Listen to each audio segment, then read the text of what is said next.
अगर आप एक सरकारी नौकरी की तैयारी कर रहे हैं तो पूरे सिलेबस के रेगुलर क्लासेस और अपडेट पाने के लिए स्टडी विद ज्ञान प्रकाश यूट्यूब चैनल को सब्सक्राइब करना बिल्कुल भी ना भूलें।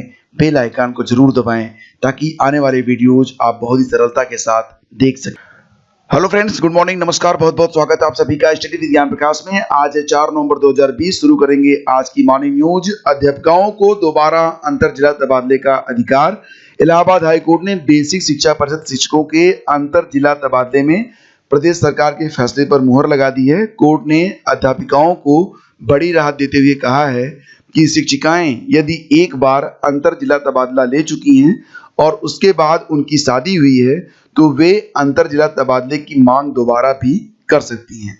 तो यानी कि जो शिक्षिकाएं हैं वो 2 बार तबादले अपने ले सकती हैं, लेकिन पुरुषों को यह अधिकार नहीं होगा। पुरुषों पर 2 दिसंबर 2019 का शासनादेश लागू होगा।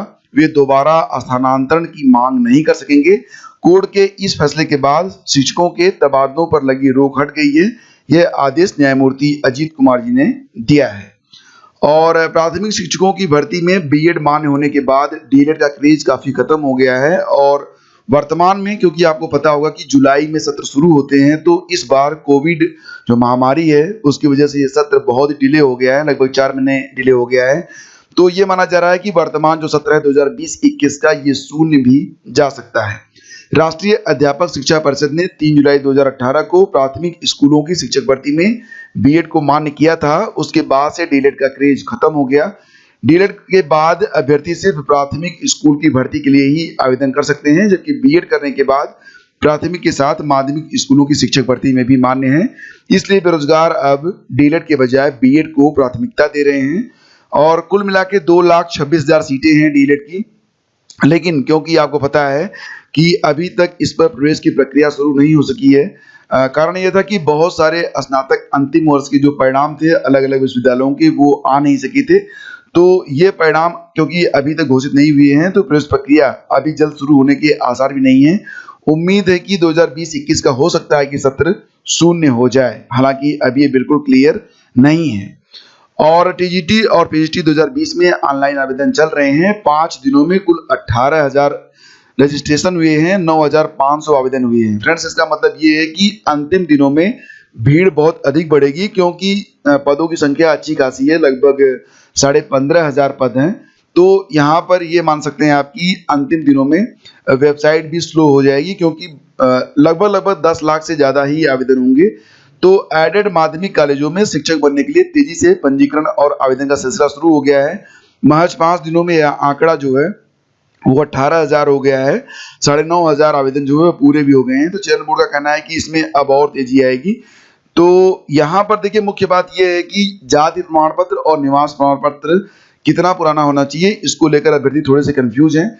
देखिए, इसका उल्लेख कहीं पर भी नहीं किया गया है कि जाति और निवास कितना पुराना होना चाहिए आपके पास, लेकिन बेहतर यही होगा कि अगर 1 साल के अंदर का, मैं बेहतरी की बात कर रहा हूँ, कि अगर 1 साल के अंदर का अगर आपके पास जाति प्रमाण पत्र है, 6 महीने के अंदर का डोमिसाइल है, तो आप आराम से आवेदन कर सकते हैं। अन्यथा की स्थिति में मेरे हिसाब से आपको जो है नया बनवा के आवेदन करना चाहिए, क्योंकि अभी आपके पास समय है। तो देखिए, यहाँ पर सब कुछ आपके बीवी पर निर्भर करता है, और इसके बारे में कि कब तक का जो है डोमिसाइल और कास्ट सर्टिफिकेट मान्य होगा, मैं जानकारी कलेक्ट कर रहा हूँ। जैसे ही ऑथेंटिक न्यूज मिलती है मैं आपको सूचित करूंगा। 69,000 सुप्रीम कोर्ट अपडेट ये है कि 4 नवंबर को हम सभी को कट ऑफ के आने की उम्मीद थी, लेकिन 4 नवंबर की जो कास्ट लिस्ट जारी हो गई है और उसमें ये केस मेंशन नहीं है। इसका मतलब कि 4 नवंबर को भी अभी कट ऑफ जो जारी होने की उम्मीद थी वो अब नहीं है। और ये कट ऑफ कब आएगा, अब फिलहाल थोड़ा सा और इंतजार हमें करना पड़ेगा। लोक सेवा आयोग यूपीपीएससी ने संभागीय निरीक्षक, इसको बोलते हैं रीजनल इंस्पेक्टर, के 28 पदों के लिए ऑनलाइन आवेदन शुरू कर दिए हैं। और ये जो आवेदन है वो ऑनलाइन हो रहे हैं। 26 नवंबर तक ऑनलाइन आवेदन आप कर सकते हैं। इसमें आवेदन करने के लिए आपको हाई स्कूल पास होना चाहिए, साथ ही साथ ऑटोमोबाइल इंजीनियरिंग या फिर मैकेनिकल इंजीनियरिंग में या इसके समकक्ष आपके पास डिप्लोमा होना चाहिए, और 1 साल का अनुभव और डीएल होना चाहिए, तब आप आवेदन इसमें कर पाएंगे। तो आवेदन करना चाहते हैं तो कर लीजिएगा।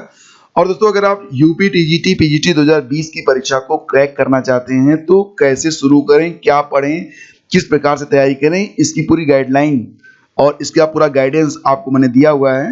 तो ये चीज़ें अगर आप जानना चाहते हैं तो इस वीडियो के डिस्क्रिप्शन में एक लिंक है, उसको आप लोग क्लिक कर लीजिएगा, आपको ये वीडियो मिल जाएगा। और पिछले वर्ष के जो क्वेश्चन पेपर हैं वो काफ़ी इंपॉर्टेंट होते हैं, उसको तो आप लोग बिल्कुल रट डालिएगा। तो पिछले साल के आपके विषय के जो क्वेश्चन पेपर हैं उसको आप कहाँ से खरीदें? जो लोग यूपी में रहते हैं उनको तो मिल जाता है, लेकिन जो लोग आउट ऑफ यूपी हैं वो ऑनलाइन मंगा सकते हैं। ऑनलाइन मंगाने का जो लिंक है वीडियो के डिस्क्रिप्शन में दिया गया है, वहां पर जाकर आप चेक कर लें, आपको आपका जो विषय है उस वो विषय आपको मिल जाएगी और उसको आप मंगा के अपना स्टडी जो है वो स्टार्ट कर दें।